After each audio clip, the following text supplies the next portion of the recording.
because this is a serious video. This is another one of my desires to inspire. So come with me real quick on this quick but crazy journey.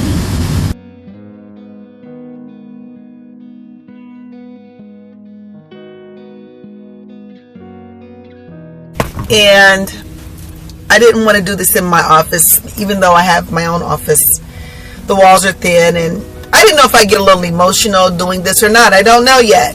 So I didn't want to be in my office losing my emotional intelligence around people that probably wouldn't give a fart.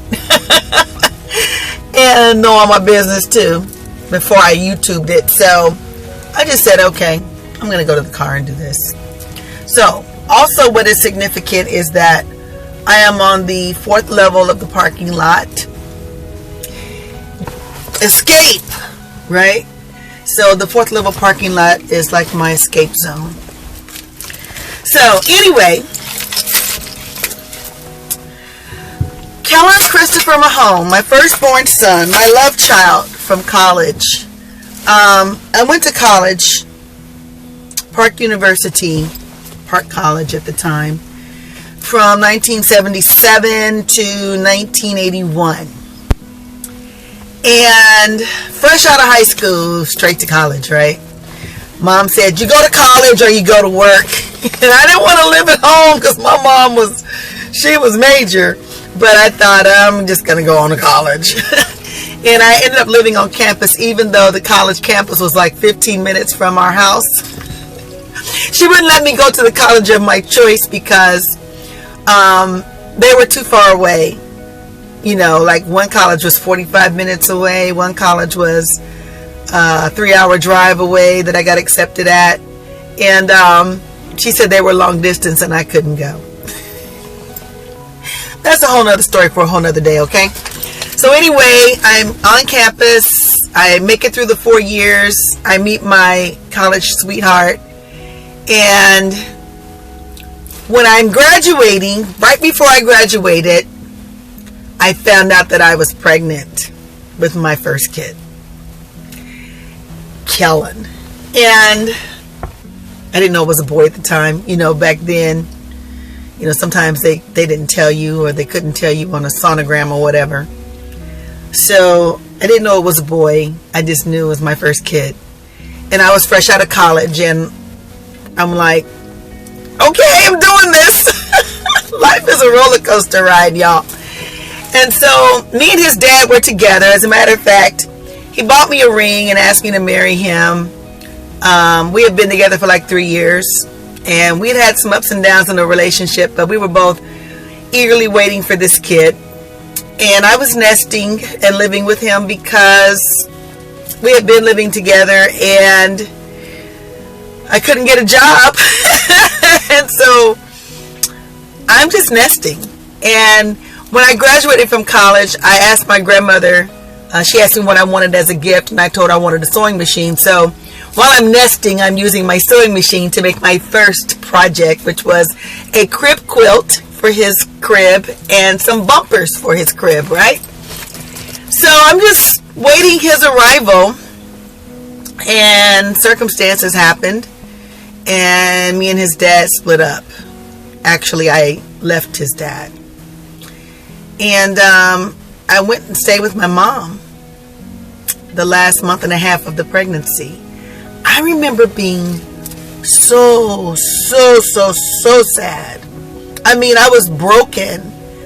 And I felt bad because I felt like I'm shedding all this brokenness onto my unborn kid. And I couldn't do anything about it. I was broken. That's a story for another day. But anyway, I told my mom I didn't want to be living with her when my kid was born. I wanted to have my own place. So my mom co-signed for me to get this apartment in Brick City. Some folks called it the projects. It was like 6 blocks long walk from my mother's place, but it was my own spot. It was a 1-bedroom, and I put my furniture in there, and you know, I'm awaiting his arrival. Got his crib together with his crib quilt and the bumpers around it, and I'm awaiting his arrival. I didn't know anything about childbirth. I just knew I had this kid in my belly, and that when time came, I was going to have to push. So the day arrives when I go into labor. Everyone is excited in the family because he is the firstborn kid of our new generation from my mom's side of the family.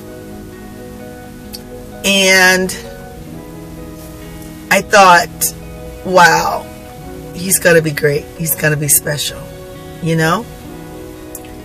And so everybody in the family was there at his birth. Everybody. My sister goes into the delivery room with me. His dad wasn't there. Not his fault. I didn't tell him that I was in labor, and I didn't want anybody else to tell him that I was in labor. Go figure. Story for another time. Anyway, 21 hours and natural childbirth later, he pops out. And he was such a sweet kid. So cute. Just a little bundle. And he was my little ride or die kid. When he was little, man, he was like, man, he was awesome. He was artsy fartsy. He was funny.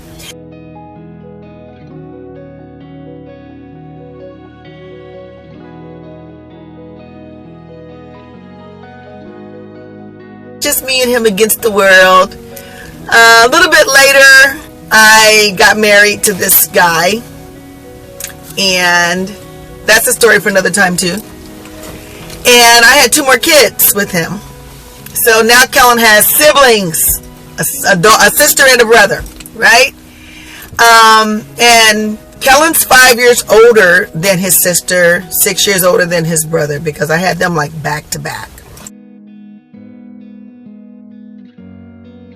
And they were great kids too. I mean, I can't complain. All of my kids were just great as kids. They were artsy fartsy. My youngest son was like an egghead. He was like a little intellectual, a little Einstein. They were musical. They had fun. They liked video games, just like normal kids. And one day Kellen came to me and said he had this really bad dream. And I said, okay, let's hear it. Well, by now, I'm in my second marriage. And we're living in Kansas City. He comes to me and he says, Mom, I had this dream. He said, I dreamed that I went to a basketball game. And I was leaving the basketball game with a friend. And we heard gunshots, and we both ran home.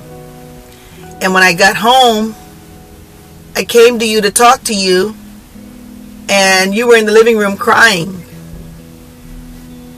And he said, and you couldn't hear me, and I kept trying to get everybody's attention, and everybody was upset and crying. And I realized they were crying because I was dead.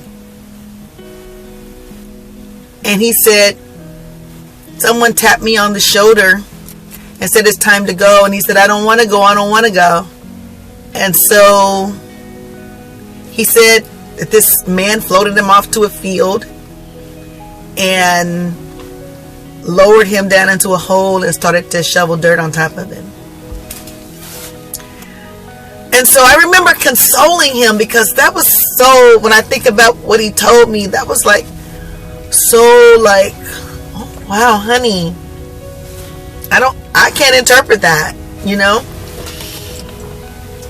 Later on, probably when he was about 12, we were at one of our Bible school conventions, and he went and talked to our head minister. And I don't know what he shared with him, but our head minister gave him some very encouraging words, and he was pretty cool after that.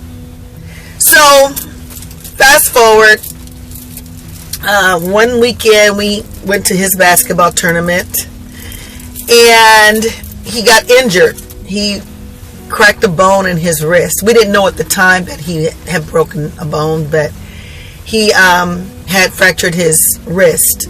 And so that next morning he was getting ready for school. I think maybe it was like 14 at the time. and he was in middle school, and he was trying to button his shirt so that he could catch the bus. He didn't want to be late, so he was trying to button his shirt, but his wrist was in pain, so he couldn't button his shirt. So he wakes me up and he says, Mom, I need you to button my shirt. I'm going to miss my bus.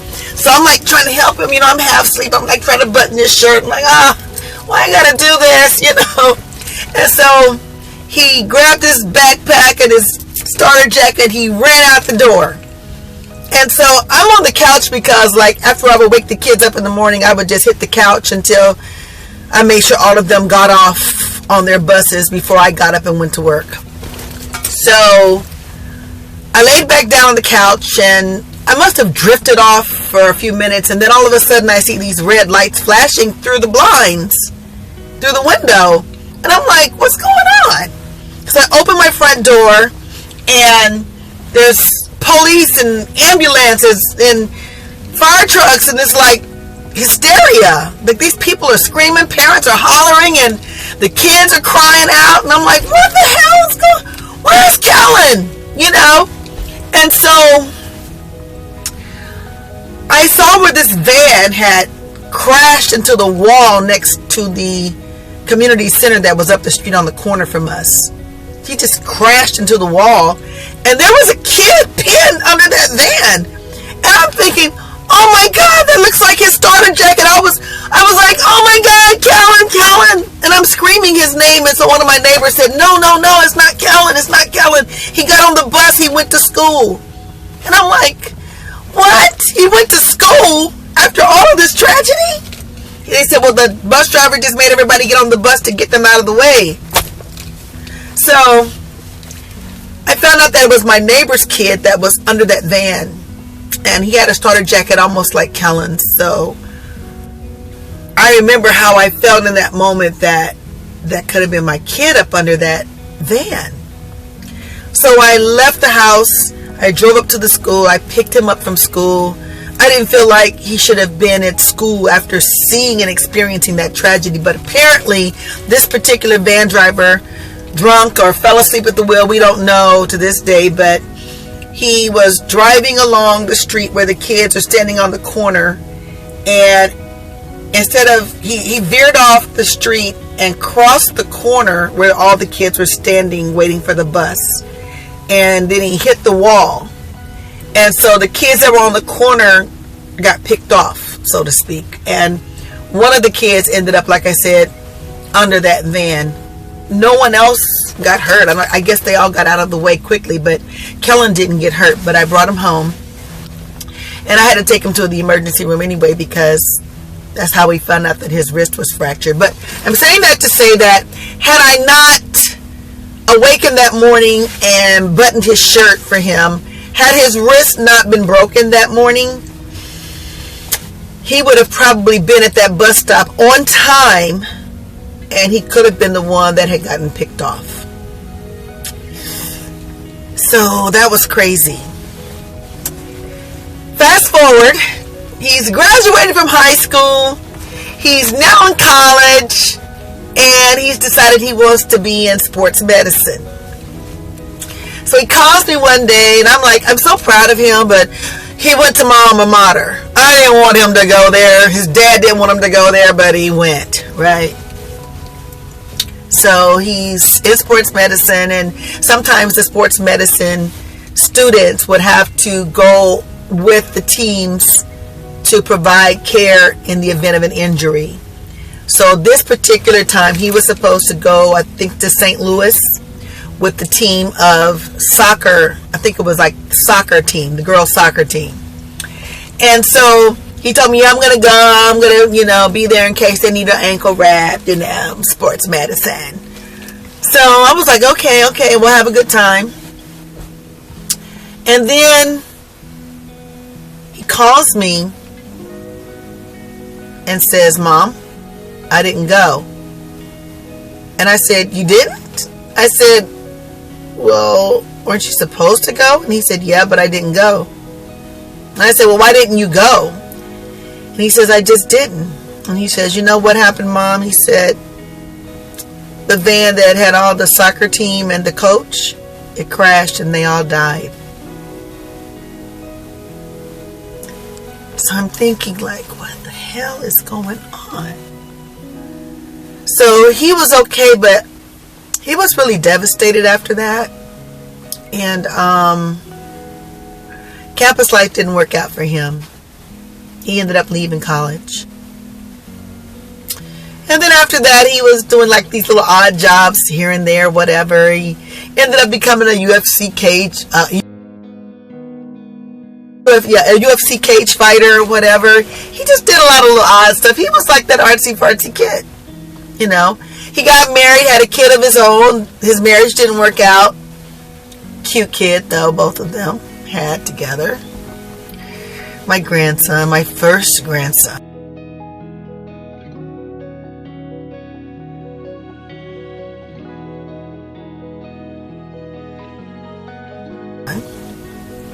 And so Kellen's just piddling along with life. He's making some decisions, and by now I'm living in Los Angeles, and so are his siblings, and so is my husband. And he decided, I'm coming too. You know, I'm like, well, whatever. So he comes, and he's involved with a girl that he met through his sister, and they're getting along really good, really cute. And he was telling me that he was serious about her. I'm like, okay, you know. So little did I know they were planning on their travels and whatnot. And he knew that I was launched in my travels as well. And he told me, he says, Mom, whatever you do, you gotta snorkel. When you go to the islands, he knew I was going on this trip to the Dominican Republic with some girlfriends, and he says, whatever you do, Mom, snorkel. You're gonna love it, I promise. I said, no, I think I'm gonna drown trying to do that. I can't breathe and stroke and all that. He says, no. He says, whatever you do, go snorkeling. So I said, okay. So I was scheduled to go to the Dominican Republic with my girlfriends.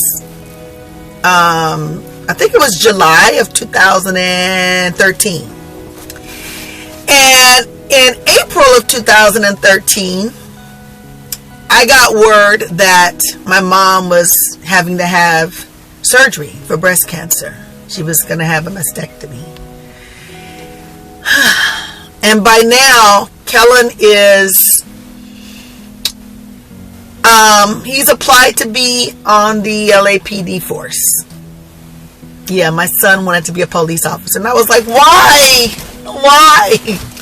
He said, well, Mom, I think I can make a difference. And that's who he was, who he is. You know, he was always trying to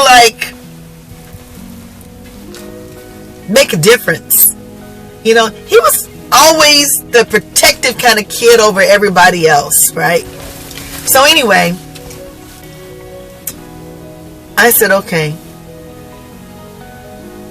if that's what you want to do. And he was going through this process. And I'm thinking, I'm going to have sleepless nights every night because he's going to be out there on that graveyard shift. I know it because he's an insomniac. And I'm like, oh, this is going to be nerve-wracking. But at that time, he was going through the process of becoming a LAPD cadet, and he's going through all these battery of tests and all this kind of stuff. And he was admitted into the academy. He had to get the regulation sweats with the letters on them and all. They got to be a certain size and all this kind of stuff. And so we were at Walmart trying to get his stuff, and, you know, sitting in the car one night. I had this Ford Explorer Sport. It was my favorite car, and still is my favorite car. And I had promised him a car when he graduated from high school, but I didn't have any money to get him one. So I said, I'm going to give him my Ford Explorer. It was old, but it was in great shape. And I felt like this would get him to and from the academy, and, you know, it'd be cool. And so, since I had to go to Kansas City to see my mom and be there for her surgery, I was going to just give him the car. And then when I came back, I was going to buy myself another car because it was time. I could afford it. That car was paid for, so whatever.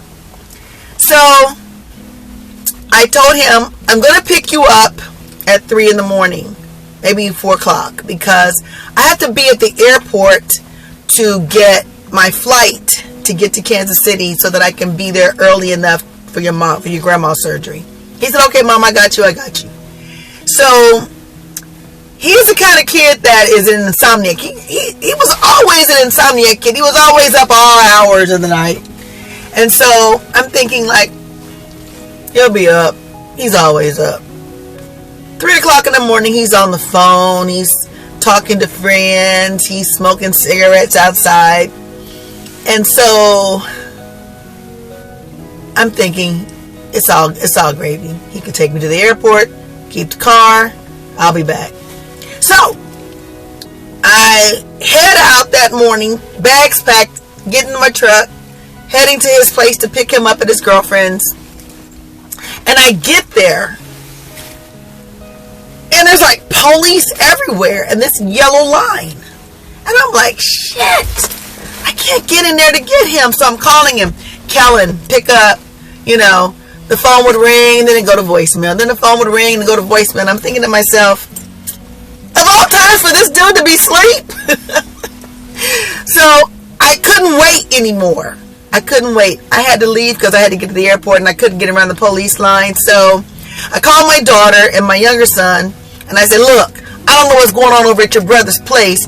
Get your asses up and call him because I almost missed my flight waiting on him. So they were like, okay, Mom, go on. And I was going to have him just come and get the car from the airport later because I'm thinking that I don't want to pay for this parking at the airport at LAX. It was too late to get like another parking space. So I get to the airport. I get checked in. And as soon as I get checked in, I'm trying to charge my phone. And so I went into the bathroom to go find me an outlet and I plugged my phone in. And my daughter calls me and she says, Mom. I said, what? She said, you make it to the airport? And I said, yes. She says, Mom, she said, Kellen's gone. And I said, gone where?